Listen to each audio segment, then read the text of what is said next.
Welcome to our channel. If you want to call forwarding on Zoom, follow these step-by-step instructions to ensure everything is properly configured and working smoothly. Step 1. Open your web browser or mobile app and navigate to the main platform or service page. Log in with your account credentials if required. Step 2. Click on your profile icon or menu button, usually located in the top right corner of the page, and select Settings or Account Management from the drop-down menu.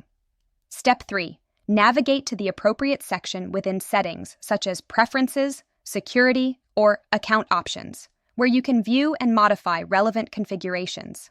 Step 4. Look for the specific option or feature you want to adjust. Click on it to access the detailed settings page. Step 5. Make the necessary changes by toggling switches, selecting options from drop-down menus, or entering required information in the provided fields. Step 6. Review all changes carefully to ensure they match your preferences. Click Save, Apply, or Confirm to implement the changes. Step 7. Check your email or notification center for a confirmation message verifying that your changes have been successfully applied. Keep this for your records. Step 8. Log back into your account to verify that all changes are active and functioning as expected. Test the feature to ensure it works properly. Don't forget to like this video and subscribe to our channel.